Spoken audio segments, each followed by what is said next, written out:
Bienvenidos, Power Bottoms, and welcome to episode 17 of the Roundabout Podcast. I am your host, Austin Suddeth. With me, I have the man with some semblance of a plan, Michael Levine, he who shall always be named, Shane Nicewonger, and Baloney Boy himself, Tyler McClellan. How you guys doing? I didn't know what was coming, I have to say. It's always exciting to see what's coming. Especially for me, because I feel like there's some sort of a target there, but we'll let this slide. If there's a target, you put it on yourself. You know what's great? You said that last week too, and no one mentioned that I called Mike the residential old man. I did get a chuckle of that when listening back to the last one. I will say I did. I kind of forgot you said it, but yeah, no, the Baloney Boy, that's an unfortunate story, that one. You also overshadowed it by then calling Tyler incompetent. I said he had confidence.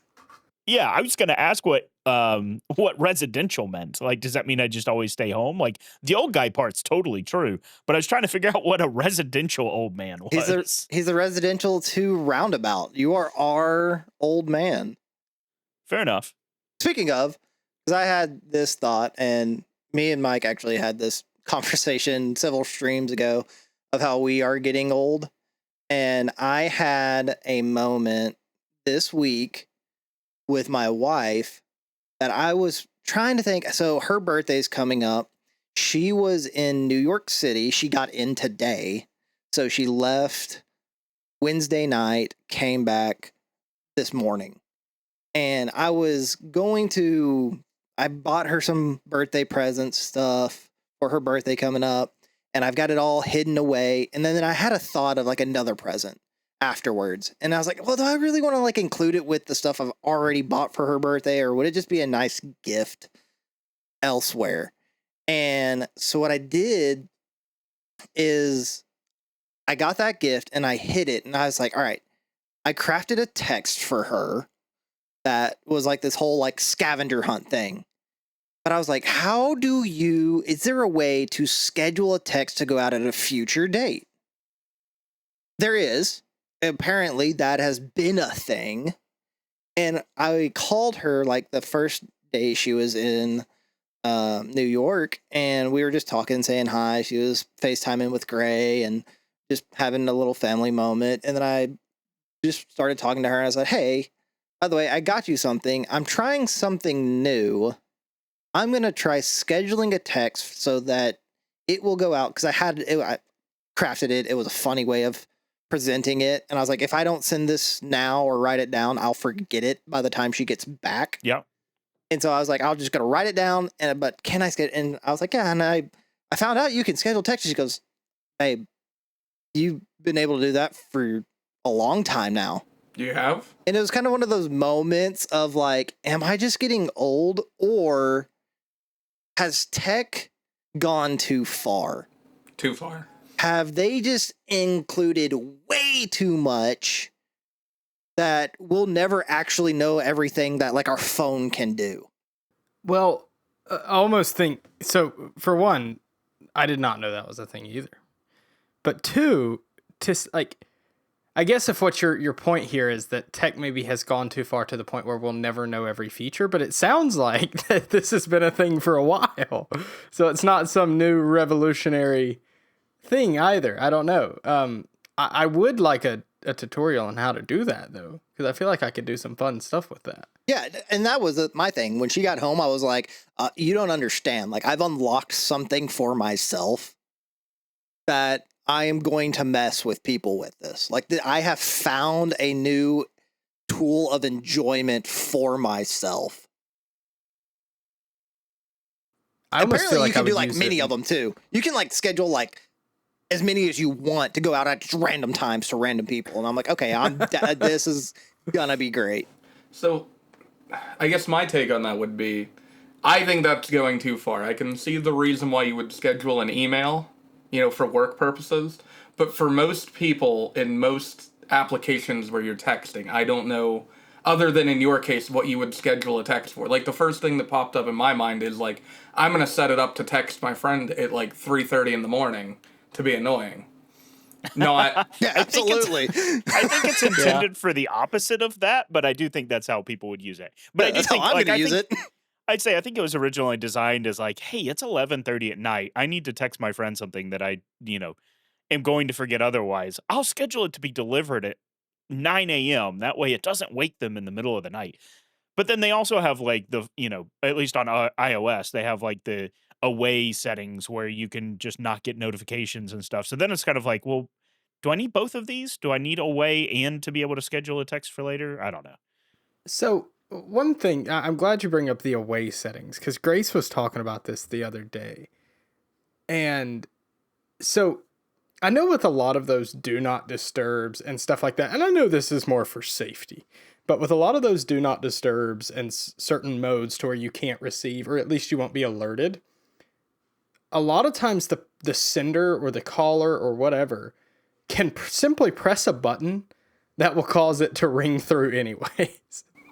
And again, I know that's more for emergency use only, but I immediately think to the people that might be calling me and how, whether or not if it's an emergency, they might be like, yeah, screw that. I'm going to call them anyways. And they're going to click right through that do not disturb. My little brother had his phone muted at school apparently, and my wife tried to send him a text message, and it alerted her that he was on, no notification, whatever. And she said, yeah, and it gave me the option to just send it anyways. And I did it. So to me, that's always been such a funny point that even though you put it on do not disturb, oftentimes people can just send it either way. So is that an iPhone thing? No, I know that it's not because I have seen it on my phone and I don't have an iPhone. See, because I have a Samsung, and my do not disturb, nothing gets through. I was Like just say, I nothing. think, because I think on iOS, I haven't messed around with. It's one of those things I set up a couple years ago and then haven't touched since. But I think it's like an option of like being able to allow people to do that. So like, Oh, okay.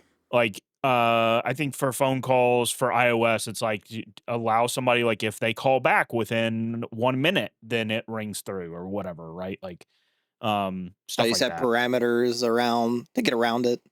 Yeah. And I think it's all totally optional. Yeah, because I have mine to where at like 10 o'clock at night, my phone goes into do not disturb till 7 a.m. And I realize that has bit me in the butt sometimes whenever Heather has been out of town and she's chilling at a hotel and she like calls me or texts me after 10, like after I've gotten gray down and I'm just sitting in bed and I look over and it's been like 37 minutes and I missed a call from my wife. I'm like, ah, crap. So my do not disturb personally, since we're going down this road now, is 1 a.m. to 6 a.m. because my big thing is just I don't want you calling, like, 2 a.m., 3 a.m. telemarketer basically is the whole avoidance plan. But I have specific people set to that can call or text, who can ring through. The main reason I do it that way is because I don't like to turn my ringer off or set my phone to vibrate, because I'll forget to reset it. I'll forget to turn it back on, and then I will miss calls because I don't hear it. So I don't like to turn my ringer off basically ever, other than, events or whatever. But so I have a list of basically names of people who can call through my do not disturb. I gotcha. I am so the opposite. I like it takes an act of God for me to turn the ringer on. No, I I'll haven't had miss mine too on in much. 7 years. I've I'll miss had to too do much. it.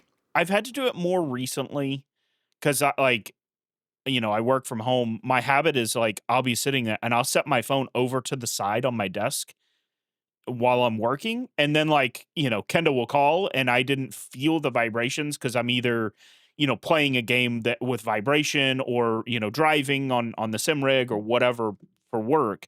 And so I don't feel the vibrations from it. And then I miss the call. So I've had to get better about like, if my wife is not home, turn on the volume. But like if Kenda's home, it's on vibrate and it never comes off. Yeah, see, Yeah. that's my thing is my phone is usually sitting on my desk. It's not in my pocket. Otherwise vibrate might be actually beneficial. And we had this conversation at our 12-hour extra life stream, Michael, of having a watch, and ever since I started working from home, a smartwatch, and ever since I started working from home, I don't wear it near as much. So that was kind of my lifeline, but now it's not, and my phone will be on my desk, and if it's face down, or like you say, playing a game, and when I'm at work a lot, I have headphones on, so I can hear a ringer coming through, but I won't hear that vibration, and so I just keep the ringer on. No, I get it. See, mine catches me off guard because if I have headphones in, it will play whatever the either call tone is or my text tone. And I forgot what I had set my text tone to years ago. One of my buddies, me and him, when I was in my competitive gaming days, played Realm Royale. And Realm Royale, just a quick synopsis, it's a battle royale like Fortnite. But in Fortnite, if you get shot, your health goes to 0, you get knocked, and your buddies can come over there and pick you up. Realm Royale had their own unique knock system to where you turned into a chicken. And you would run around and you would avoid getting shot. You were more agile, and that was like the whole thing, but people couldn't revive you. But for Realm Royale, the kill does not happen at getting knocked. It happens whoever kills the chicken. And me and him were having a kill race. Who could have the most kills by the end of this match? And a person gets knocked, goes into chicken form, but it goes around a tree, and he panics. And I'll, if I can find the audio clip, I will play it for y'all sometime. It was one of the funniest reactions of any man I have ever heard. I almost didn't know what he was saying, but he just panicked. Goes, it's going for the chicken. And it's funny. I forgot I recorded it. I clipped it. It's been my text tone for 6 years, and I forgot about it. And I was mowing my yard the other day, and the text tone came through my headphones, and I about peed myself with laughter. God, that's an old man thing too. Peeing yourself with laughter. No. All right, calm down. You're old. You're old, buddy. Yeah, I don't think I've ever done that before. I'm getting there. Shane, the young guy, is like, I don't know what you're talking about. Yeah. Well, you'll get there one day, young buck. As this is kind of what you were talking. You said the actual audio comes through the headphones. That's funny because I think you said you have a Samsung too, correct? Correct. See, mine doesn't do that. Now, it may be more in the software of the actual headphones or earbuds that I use, but they will usually just say, it'll say text message or incoming call and read the name off.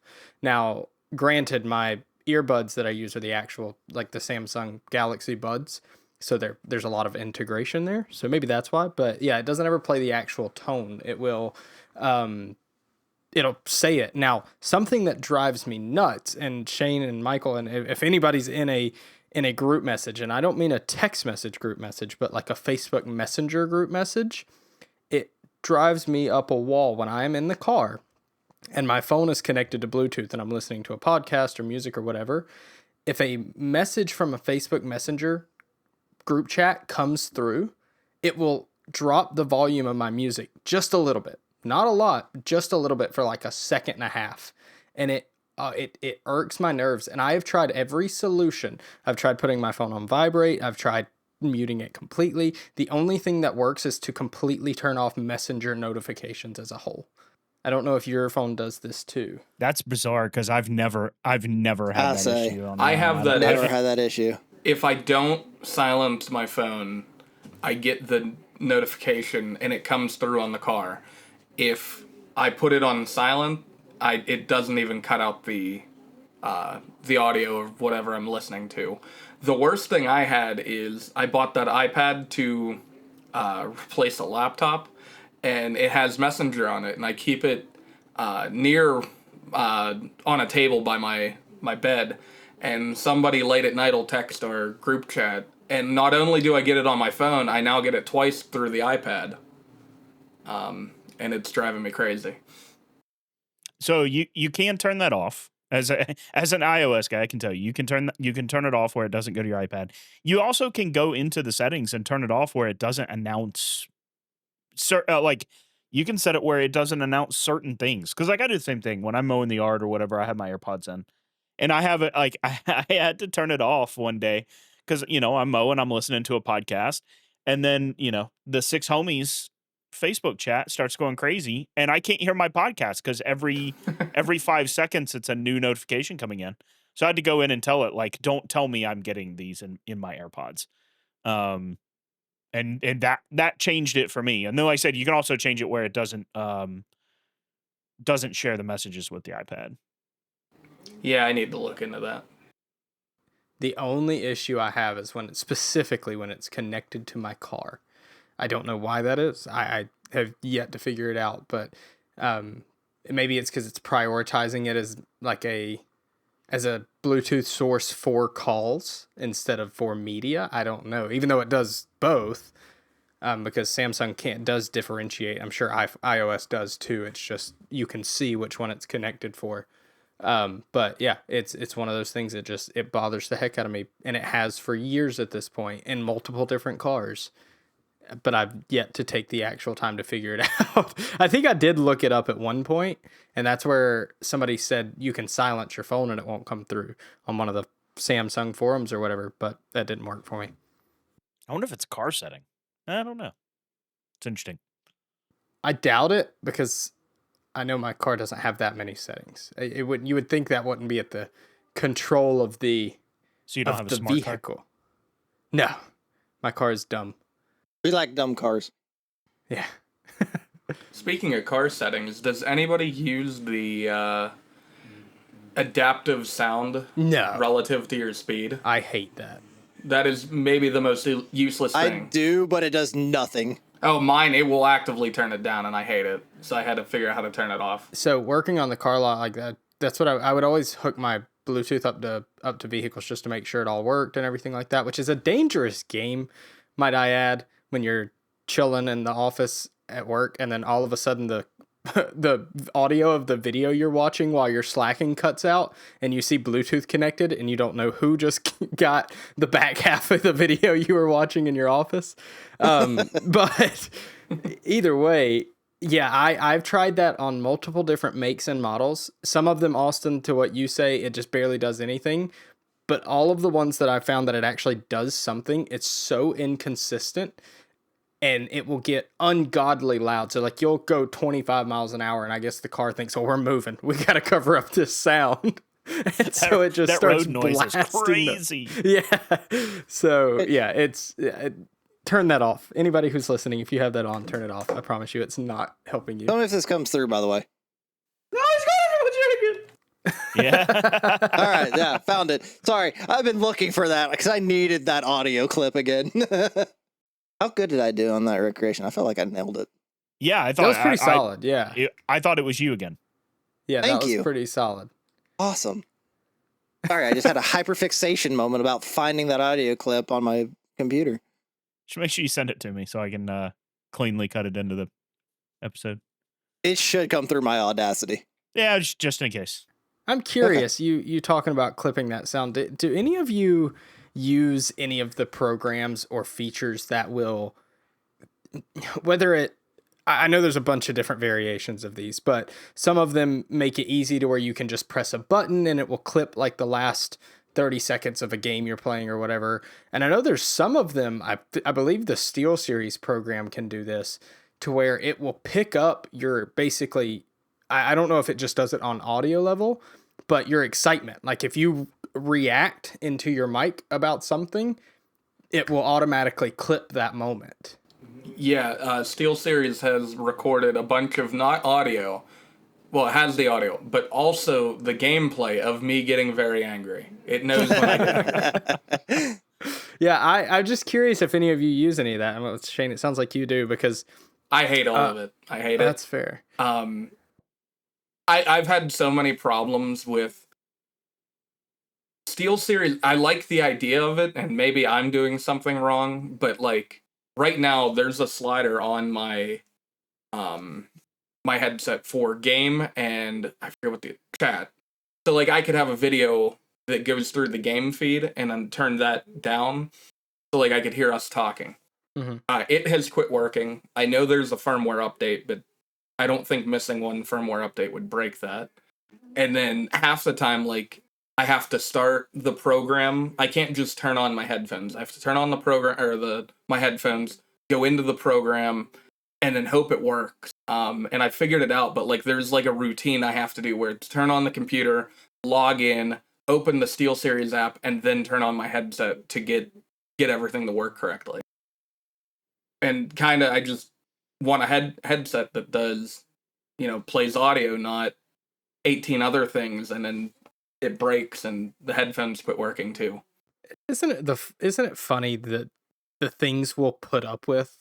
Like if somebody sat, like if I, for example, went and sat down at Michael's computer, and it's not a lot. It's usually like little small things, but there's just certain sequences we know we need to go through for things to work right.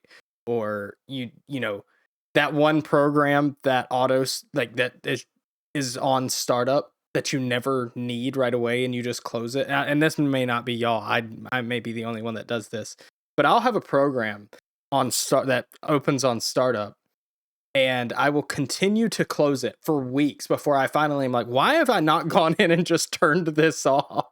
Because you never know when you need it. You might want exactly right. So yeah, it's funny the stuff we'll put up. Yeah, that's me with NordPass. I keep NordPass on startup in case I need my passwords, and I've used it maybe twice on startup, so I should probably turn it off. But if you turn it off, you might lose it forever, so you just keep it on. Michael, I feel like you'll have a good answer to this. What are your startup programs?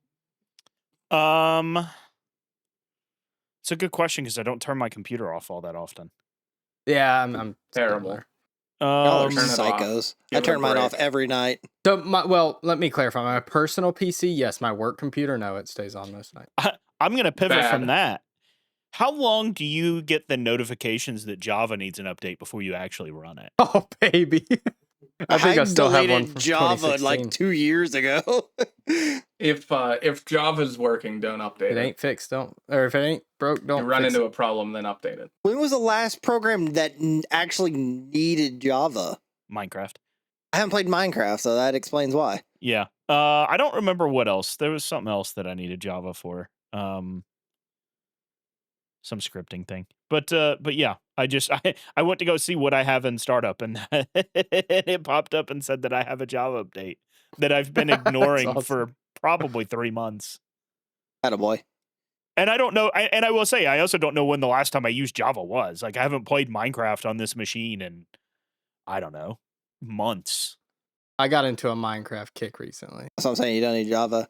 Going back to your question, Tyler, about the recording, like auto recording stuff. I did the NVIDIA one for a while, mostly for gaming, for competitive gaming. So if there was something like if I died or something, it was a good analyzation tool to where, okay, immediately I can bring it up. What did I do wrong?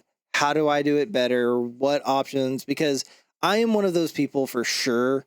In the moment, I think I'm making the best decision. And if I go back and look at it, immediately I'm like, okay, this is what I could have done better. So for me, it was a great tool for improvement. But did I ever save any of those clips? No, because if I'm going to do like a clip where I want to be entertaining, I'm just going to go ahead and stream and get into that mindset versus the competitive mindset. So I had to turn mine off probably about like a year ago because like I don't do competitive gaming really much anymore. So I don't need this program recording and just taking up RAM. Yeah, no, that's fair. What begged the question, what made me think of it is I've been part of a squad, the game squad, a community, I guess you will, somewhat competitive. They do organized events and stuff like that occasionally. And after all of the events, people always post these like little short, 10-second, 15, 20, whatever clips of things in the game. And I did an event this past Saturday, and I was running around as an AT, and I tracked I was actually a light anti-tank, and they're not very efficient in actually killing the tanks, but they can damage the tracks, immobilize them, stuff like that. And I tracked this tank from like 450 meters away, and I was like, dude, I wish I had a clip of that so bad because it was an awesome shot. But that's what made me think about it. And I was just curious if either of you or if any of you ever used it. But yeah, I've been tempted to use the SteelSeries one, even if it was just setting a button, a quick, hotkey that I could just press that would clip the last 30 seconds, like Xbox, and then go back in and edit it after the fact or shorten it, whatever. But The only think one NVIDIA I've has used something like that. recently, I think it NVIDIA does. that's what I used, Yeah. is NVIDIA. Because the last one I actually clipped was when CS2 launched, and I was like, all right, I'm gonna get back into Counter-Strike. Like I liked it somewhat. I'm wondering if with CS2 it's gonna be like a better relaunch. It's just a reskinning of Counter-Strike Go. But it was fun, but I realized that they had updated the servers, and I'm like, I know my aim isn't that bad. Like, let me use this. Like, there are times I feel like I just dead center mass of a man, and I've got a clip that I put up on Reddit. I was like, oh yeah, anyone else struggling with this? And everyone's like, oh yeah, servers are awful. Like, the clip, I slowed it down, framed it perfectly, and crosshairs dead center of this guy's chest. Pull the trigger. By the time the crosshairs are like out of the scope, he's like 3 feet to the right. I was like, oh, okay. So it's not a me thing. So that's the last time I used one. So it was more for validation than anything else. Yeah, I mean, I think for me, the only time I play games, especially in a multiplayer sense, is when we're recording or streaming. Like, that's it. That's my excuse to have friends and play video games, is that we're doing this.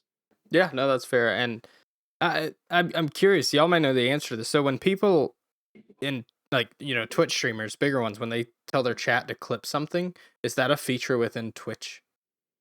Yeah. Yes. Yeah. Okay.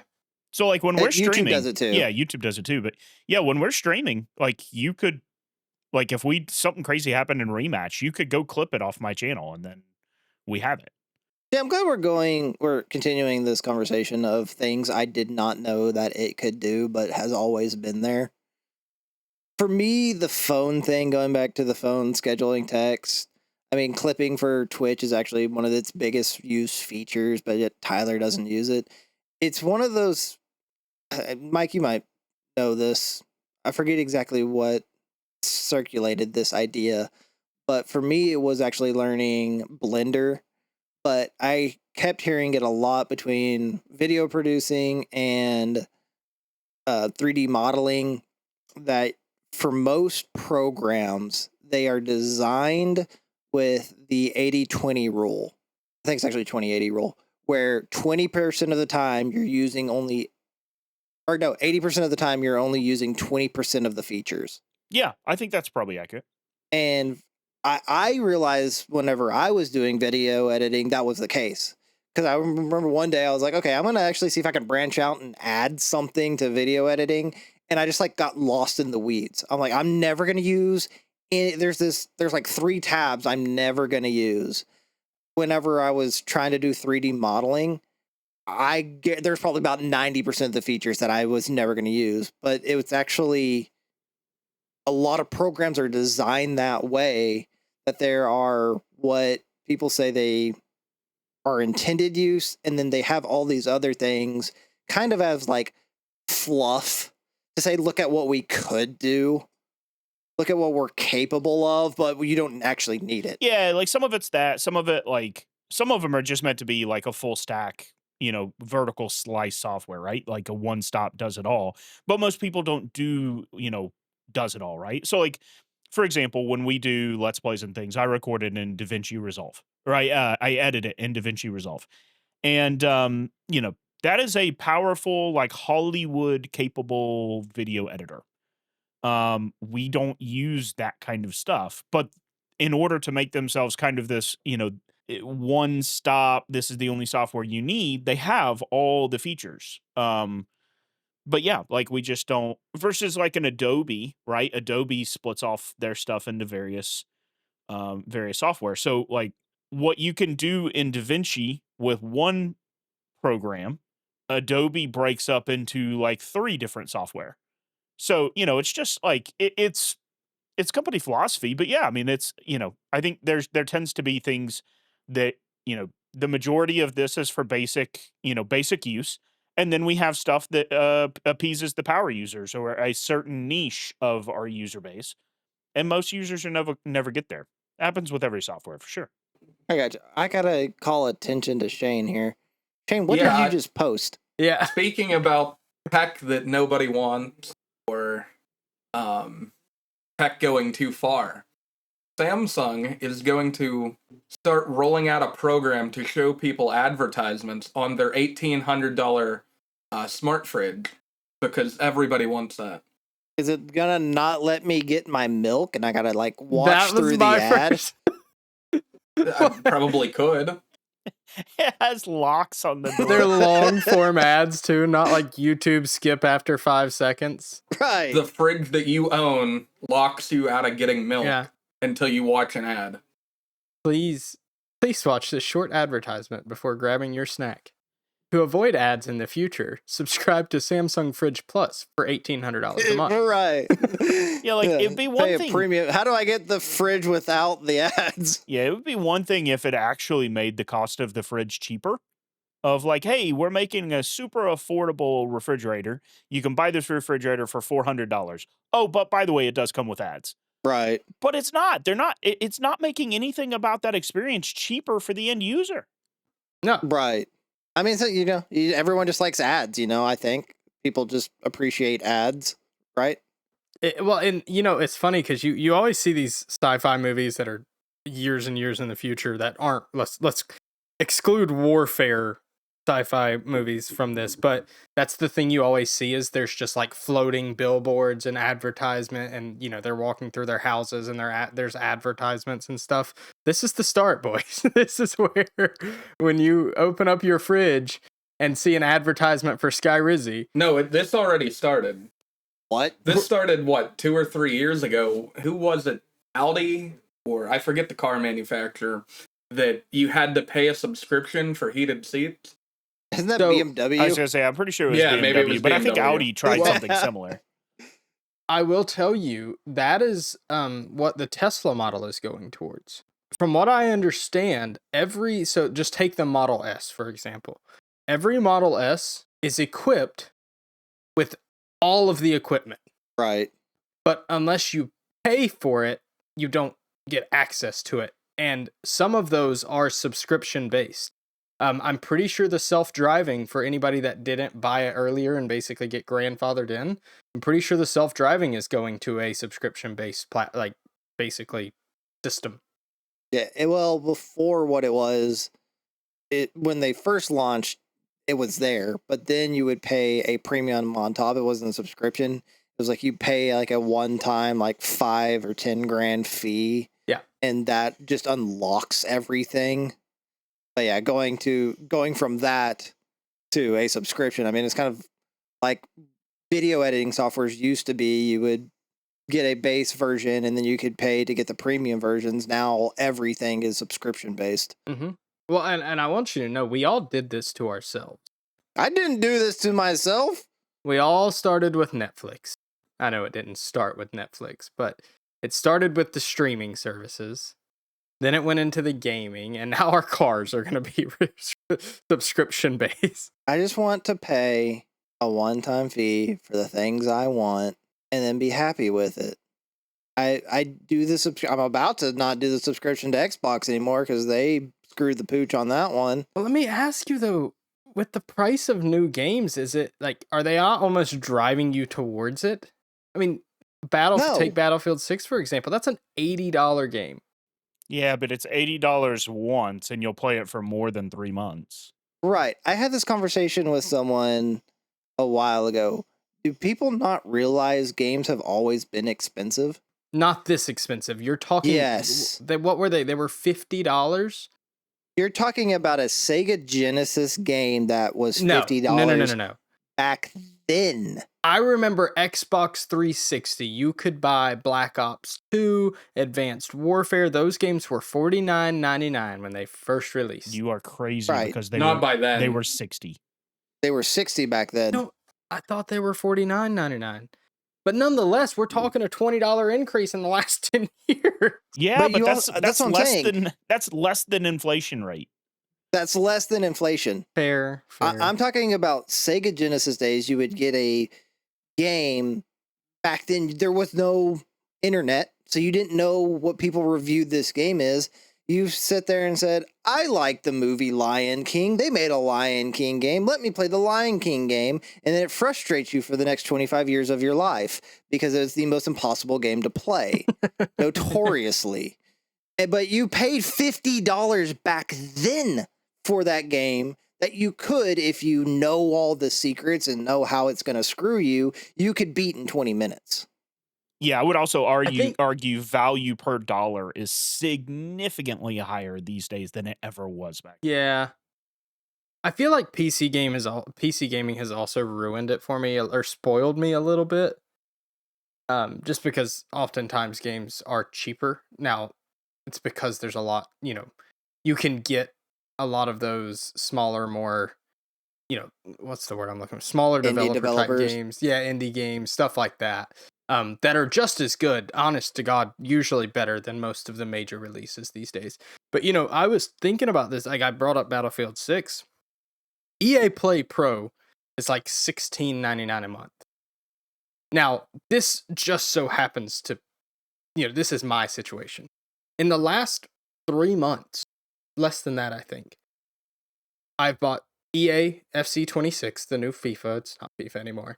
And then NHL 26. I just paid the $16.99 a month. I could have Battlefield, which is $70. And they're all three of them, which are all three $70 for $16.99 a month. That seems worth it. Yeah, I think the difference But is, I guess for how long? you asked about Call of Duty though, right? It's an $80 game, but Well, I was Game talking about Battlefield 6. Game the one that Pass was Ultimate is released. now going to be $30 a month.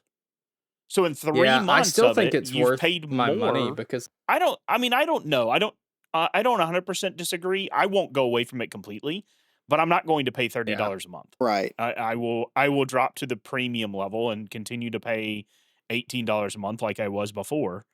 Because in all reality, I don't get to play as many games as I used to. And some of the games I want just aren't on Game Pass anyway, so I still end up paying money for games. It's just not yeah, no, you're right. it's not worth, to me, that service as it sits is not worth $30 a month. Right. When it was Yeah. $20 a month, I saw it. I got the benefit from it because I would play like 1 or 2 games a month that I wouldn't go and have to pay full price for. So for me, that was the value in it. Whereas now it's essentially paying for half of a game each month. So I have to play that game for 2 months to really get the value, like in comparison. But most of the games that I play on Game Pass, I'm playing for months and months and months and months. Yeah. So, like, I mean, we've been playing Rematch. Rematch is our game right now. It would have been cheaper for me to buy Rematch than to use Xbox Game Pass to play Rematch. Yeah, I mean, I think Yeah. on the flip side of that, I do think there is an inherent value in having live, which is tied to that. There's not really a like live service without it. And with having it on PC now, like there is an inherent value to it. I would continue to pay for this subscription. I do get my money's worth out of it at what it was previous to the price hike. But also, I don't know that there's really that many Xbox first-party games. Like, that's the big selling point to going to Ultimate, right? Oh, you get first-party games day one. Halo's probably the only thing I would have done day one, and everything I'm seeing out of development of the next Halo game has me extremely concerned. One of their lead artists just left after decades of working there with a very dire message about how basically the culture is, it sounds like. And basically has said, I can't talk about it now for legal reasons, but trust me, I will in a year when I can safely do so. So I'll be very curious to see what drama's going on at 343. But Yeah, no kidding. that's like, that was the one thing that I was like, oh yeah, I would play that day one. Right. Man, beyond that, Well, until it takes a year for co-op to come back out, so you didn't really need to play it day one. that's true. I didn't play Infinite day one because there was no co-op. That is 100% Right. true. I didn't play Infinite for like 2 years after it came out, waiting for co-op. Because I wanted our streams that you and I did through that to be my first experience with it. So yeah, I mean, it's Right. just, I just don't see the value in it anymore. There certainly was before, when it started, and I think, and to me, that's the problem with subscriptions. It's not the subscription itself. I've got no problem paying for content on a subscription basis. Netflix, Paramount, Hulu, Disney Plus. I certainly get my money out of Disney Plus with as much as we watch Bluey. Yeah, right. Such And a good show, Spidey though. and his amazing friends. We don't watch that one as much anymore, but we Oh, love Gray does. we Gray love loves it. Bluey. I've been playing the Bluey video game with James as well. Nice. Conveniently on Game Pass. This is not an ad, by the way. But yeah, so like I've got no problem with a subscription. It's when the subscription continually goes up, and we're not really getting any additional benefits out of it. That's when I start to get rubbed. Yeah. Well, it's benefits that we don't want. I mean, going back to what started this all was Netflix. Netflix started implementing a bunch of services that nobody cared about, and that drove the price up. That's what Xbox is doing right now. They're implementing so many things that, yes, if you used every feature of the subscription, well worth the money. The average user isn't going to use those features. Yeah, like I So couldn't care it's- less about cloud gaming. I don't need the Fortnite crew pass that is a $13 value. That has no benefit to me. If you're going to implement features to this scale and justify the price increase, let me pick and choose the features I want. Yeah, that's kind of where I wish they'd go, is more of an a la carte model. Let me pick add-ons that I want. Like if I can get it back down to where it was $20 and I was getting the same experience and I was cutting out all the fluff you've put in there just to justify the price. But that's the thing. The features they include justify the price. I don't want those features. Well, and that's exactly it, though. From a business perspective, they know that. They throw it in there as a bonus, and they're counting on you not using it so it doesn't cost them the money. But they're making the money off you. That's from a business. That's the greed of it. Right. Yeah. But I think at the end of the day, it's all going to come down to an individual level, right? For me, I would even say with the price hike, now granted, not currently, but just based on past experience, I have played so many games, even if it was just for, 4 or 5 hours total. I have played so many games that I would not have played if it was not for Game Pass. A stupid example of that is one year, I just so happened to take my Xbox to the beach with us, just because we didn't know what they would have, and maybe, streaming services, whatever, we could do it all from the Xbox.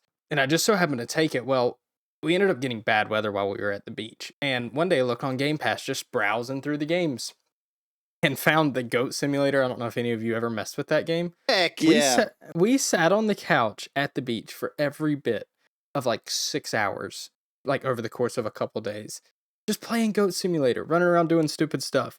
Lies of P, Austin, I've talked to you about this game. That is a game that I had never heard of, never really been into Soulsborne's that much. Played them occasionally, but ended up finding it, and to this day still say it is by far my favorite video game I've ever touched. Because of Game Pass. It was just one of those random ones. And actually, it's funny that you mention it. It was when I heard that cloud gaming was a thing. Do I ever use cloud gaming now? God, no. I thought it was a cool thing, so I was like, let me try this out, because I had a little controller that I could plug into my phone. So I did, and Lies of P was the one that I clicked on. Now, I'm sure you can imagine what it was like trying to play a Soulsborne game with the delay of cloud gaming. Right. But it at least introduced me to it for a brief enough period to be like, I gotta check this game out, like on my actual Xbox. And I could go, list goes on and on with like Oblivion remaster, Skyrim, all these different games that I had never played before, even older ones, newer ones, whatever. And so for me, and then add Extra Life to that list because of how many of those games we do, I feel like it's almost still worth it. I completely agree with or understand why people are upset. Completely. Believe me, I don't want to pay $10 more either. But just as far as canceling it, I doubt it. And again, same thing. It's super beneficial for me to have the PC and Xbox version to where I can have it on both. But yeah, I see where people are upset. And maybe, for the first time ever in history, a company's consumers being upset and basically having mass cancellations going on, maybe that'll do something and maybe they'll change their minds. I doubt it, but who knows? Yeah, I don't feel confident about it. And to be fair, I am with you, Tyler. I will probably drop down to the whatever they call it, premium, Right. which is still roughly the same price as the Ultimate was. It's actually and the thing cheaper. I will lose out on, yeah, maybe by a couple dollars. It right? goes from 20 to 15. Yeah, and so like I'll miss out on day one games, which, you know what, at this point, I probably rarely play day one games anyway. And if it's a game I'm not interested in, I'll probably just buy it. And, what does frustrate me slightly is, it's 200 games that are on Game Pass for premium versus 500 plus games on Ultimate, but there's no way to compare.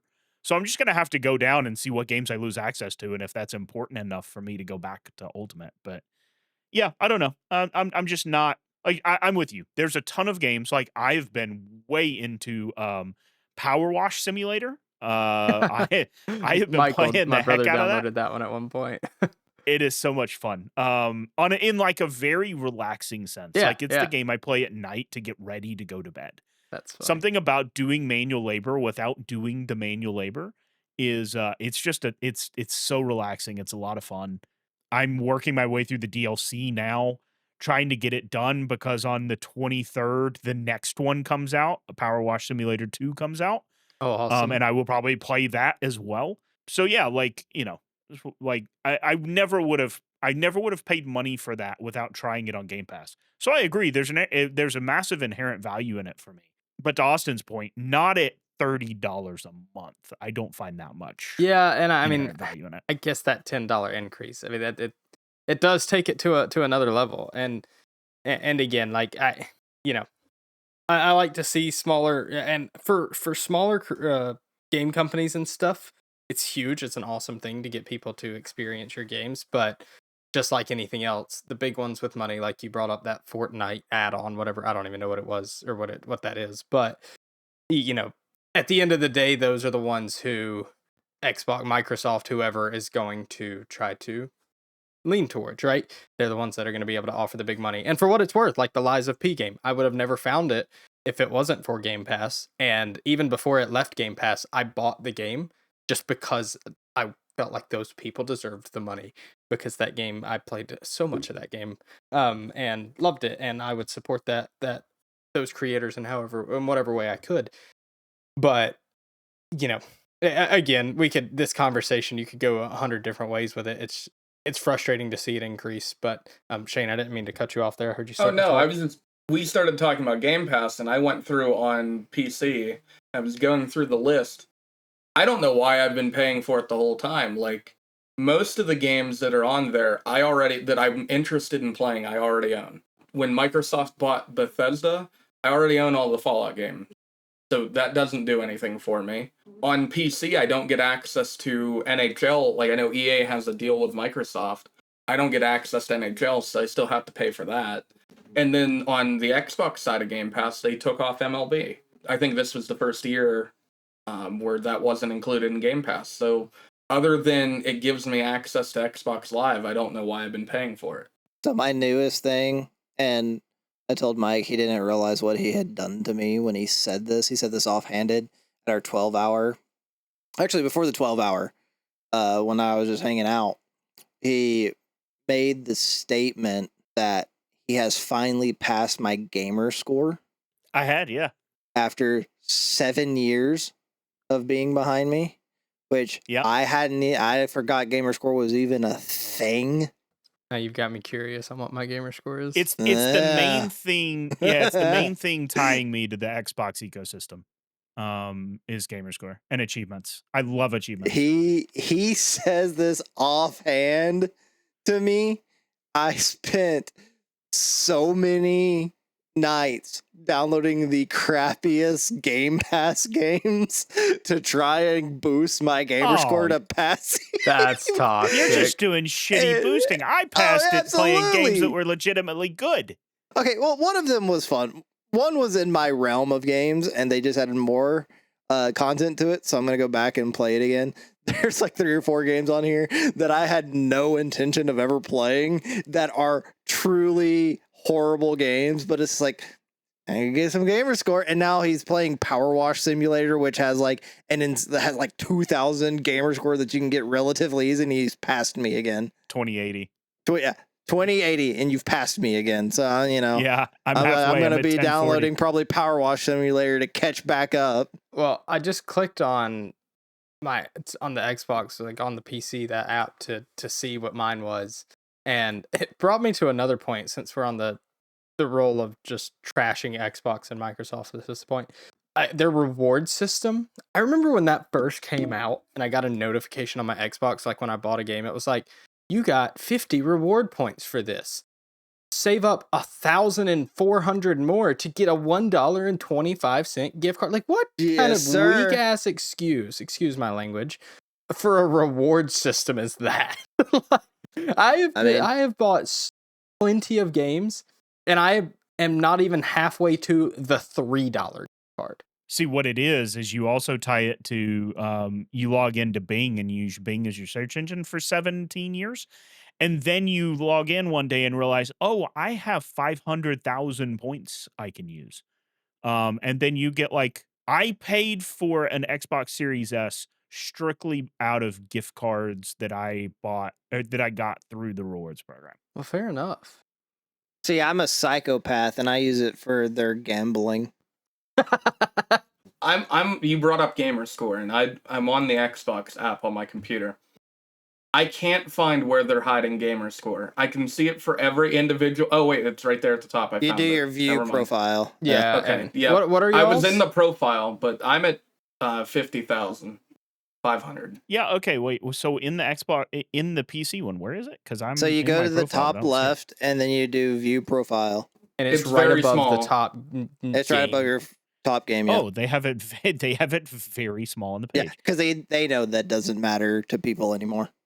Well, because my whole point that I was gonna say was I can go back and see every game I've ever played on my Xbox account, all the way back to the Burger King games, with Pocket Bike Racer and Sneak King. But I remember those. Yeah. We should do a Let's Play in those. Are they still around? I think I still have the disc copy for the 360. Hold on, Austin and Michael. What are y'all's gamer scores here? Mine is 83,207. Mine's 83,726. So that just goes to show how little Xbox I have played and how much more I've played PC games, because mine's only 21,000. I say mine. The reason why Mike overtook me is because I stopped playing Xbox during Fortnite. Fortnite was one of the games that got me to switch over to PC gaming. And when I did that, I was mostly playing games off of Steam, even if there was an Xbox equivalent.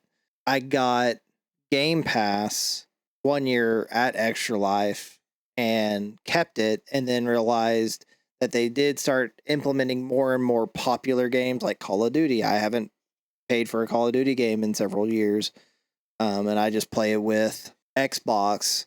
So I have been using it more recently, but it's at the same time, a lot of the games that I wish were there, for some reason they're putting on the console version, but not PC. Yeah, and that doesn't bother me at all. I still play plenty of console. See, I haven't turned my console on in 3 years. I also got my old man moment. My Xbox Live profile is as old as Xbox Live. Fair enough.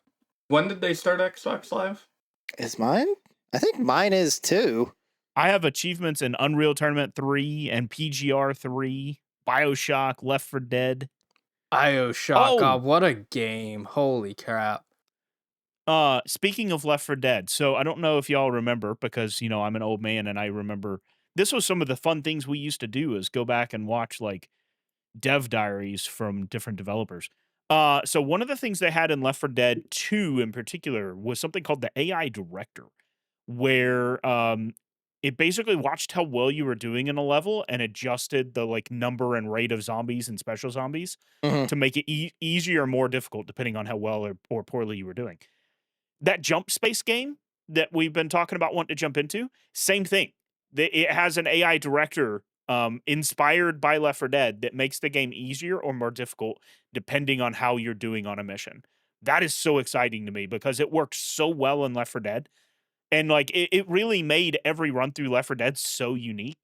I so want to jump into that game now. Yeah, I'd be down to try it. I need a new game. I've been playing Borderlands 4, and that's got my attention right now. Downside Jump Space, it's only on Steam, so there's no achievements. See, and that's something Steam implements, that you can get Steam achievements. No one gives a shit about Steam achievements. It's truly, because there's trophies on PlayStation and all that kind of stuff. It's truly, for some reason, back in the day, and even now, like I still do like Power Wash Simulator. I specifically looked up like what are the things I need to do in these levels to get achievements, because like some of them it's like, clean this thing first or clean this thing last to get the achievement. Like I still I still hunt achievements. I don't know why. I don't know what it was about Xbox and their achievement system that grabbed me back in the day. But to your point, it's the only one I still do. Like I will do Xbox achievements all day. I couldn't care less about Steam achievements. I couldn't care less about trophies on PlayStation. Well, I think it's because Microsoft made it feel like you were actually achieving the achievement. Like trophies, it's not like an exciting thing. It just like pops up. Freaking Steam, it's like in the bottom right corner. Half the time I don't even realize I got an achievement. I go back, I was like, oh, I got an achievement doing that. Whereas like Microsoft is like, yo, hey, you did a good job with this. That's awesome. Positive And I'm like, reinforcement. Yeah, you know what? I did earn this achievement for starting the game. So Michael, I think I talked to you about this at one point. I never really was one that would hunt achievements. But again, and I bring up Liza P again, and if the developers are listening, I will take a replica Two Brothers sword from the game if you just want to thank me for all the plugging I'm doing today. But that was like the first game where I actually went through and was like, I just so happened to click into the achievements and look, and I was super close to 100%ing it. And then new DLC came out and whatever. But it's funny that you brought them up because I'm sitting here looking at these achievements of this game.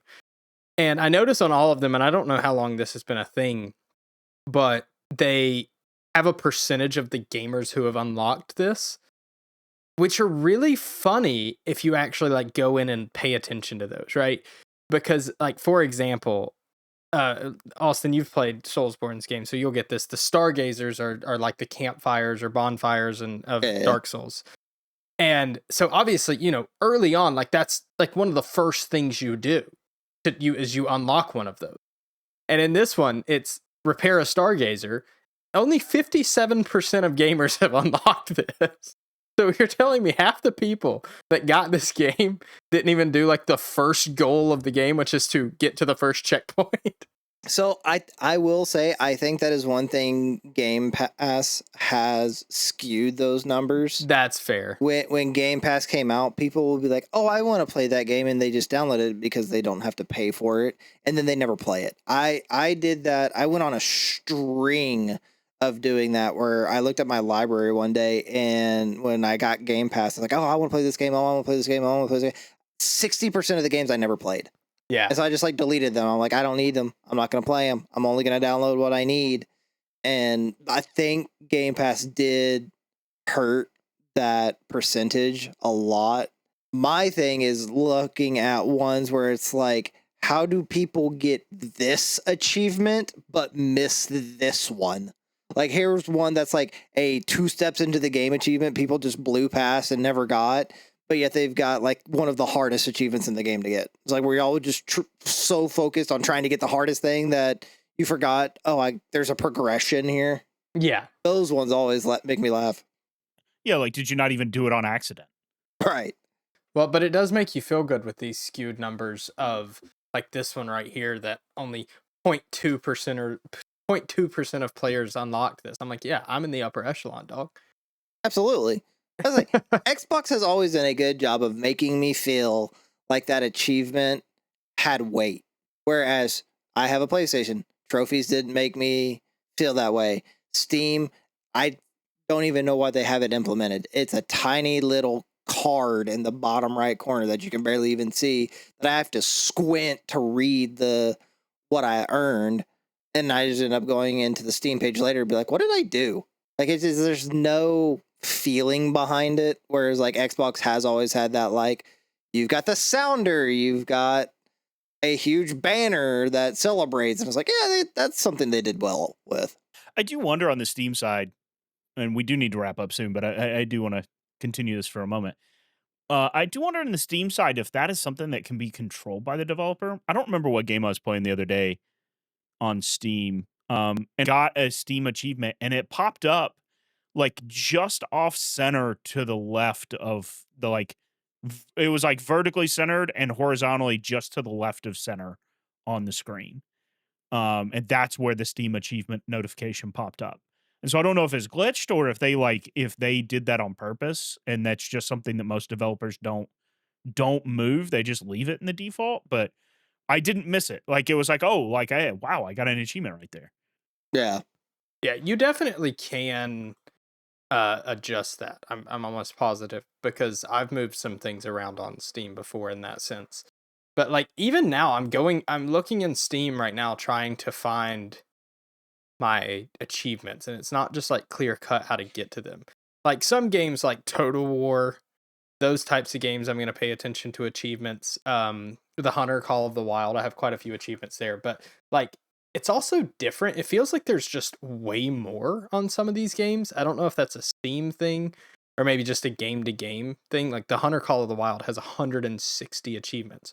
Granted, there's a bunch of different animals that you can hunt in that game, so somewhat makes sense. But yeah, it's just, I don't think, and granted, PlayStation people may feel the same way about this, and I do like the PlayStation, what's it called, where you can, is it Platinum?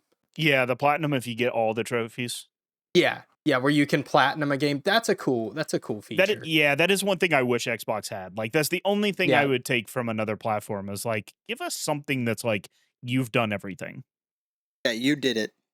I just went back through my entire Xbox account. I have never completed a game 100%. The highest I got was 75 with last year's NHL game. That tracks with you. Yeah. But no, that fits you.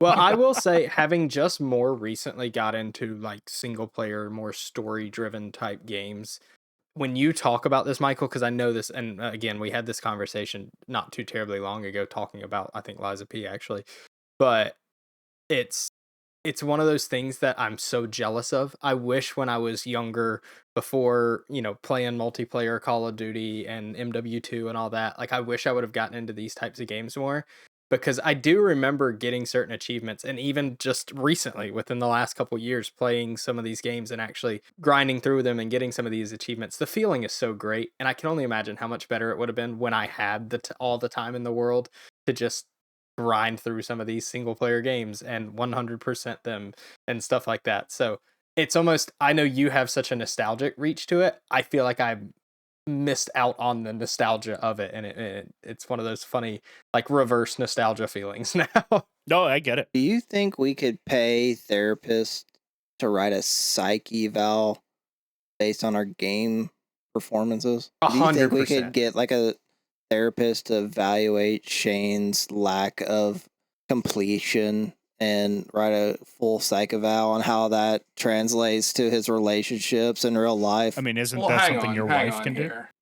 I was about to say there's going to be a whole one page on it about how that impacts his relationships in life. Hold on. Just get Heather to do it.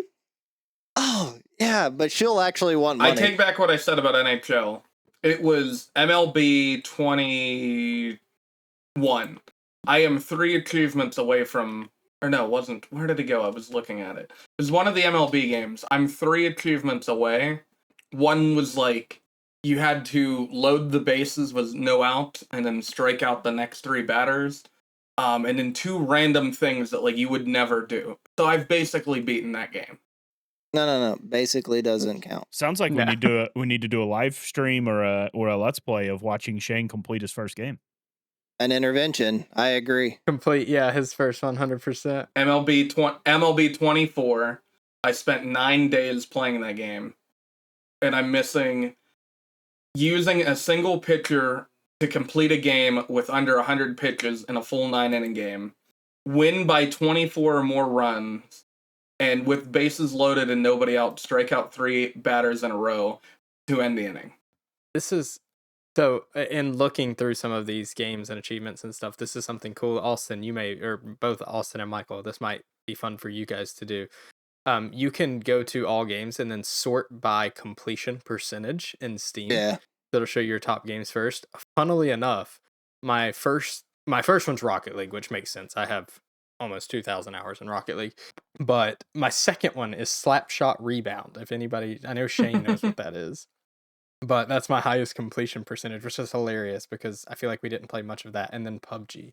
And then Well- Michael, I have 3 of 4 achievements in NSYNC. So we're close. We're close. Y'all are almost done. We're close. Never been closer.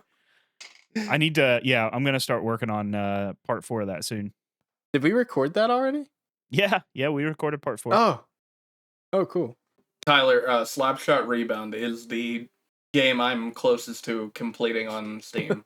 Followed I up have by 14 Gary's of mod. 17. Wait, how do That's you funny. only have 3 of 4 when I have 4 of 12? Oh, never mind. That's the prologue. That's the prologue. Okay. That Wait, makes you only more have sense. 3 or 4 of the prologue? What'd you miss in the prologue? Actually, I have no idea. Wild. Well, with that, this is going to conclude our episode 17. I feel like we covered some ground here. Technology is too advanced for our own good. I'm not old. That made me feel better. Shane doesn't know how to complete anything in his life, and we'll, have an intervention with him soon. Mike's old, and Tyler, best of luck to you. I don't know, but I feel like we did. We covered some stuff. We obviously have homework for Shane. He has to complete something, so we'll hold him to that. I think we got to make it a piece of content. I think we have For to. sure. But there's got to be some accountability here. Appreciate you, gentlemen. As always, the talk's great. Let's see what we can do with some of this stuff. We've got one piece of content out of this for Shane. So let's wrap it up and get to it. Nice. Oh, real quick, before we go, I do want to plug, because we mentioned it briefly last podcast, but next month, November 21st, we're going to be doing our 24 hours of Extra Life. That is a charity stream that we do for 24 hours in person. We all come together at the house, at the headquarters, as we call it. And we stream for 24 hours on Twitch, raising money for Children's Miracle Network hospitals. It'll be on Twitch. It'll be on YouTube. We'll be having a game What are those list. URLs? youtube.com/@RA_pro gaming and twitch.tv/roundaboutpro. We'll have a game list coming out soon of the games you can have downloaded to play with us during that time. And we are looking to raise $25,445 this year, which would put our grand total of money raised over the last 10 years of us doing this at $100,000 total. So we've got a big, lofty goal we're trying to hit. We're going to need some help. Please show up, help us out. Even if it's just playing games with us in chat, it helps. It all helps. It helps us get discovered. It helps more people get eyeballs on it. Share it with your friends. Tell them it's coming. Be ready for it. We're going to have a blast. People are going to get their heads shaved. People are going to get shot with paintballs.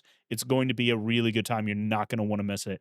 We'll have even more details coming soon, but I did want to put that out there. We're going to be doing that November 21st, 7 p.m. Eastern time. If people want those details, where can they find them? At those 2 channels, if you want the video version, you can also find us on X at roundabout. Nope, I've already forgot what our handle is. Let's go to Instagram. It's roundabout_pro.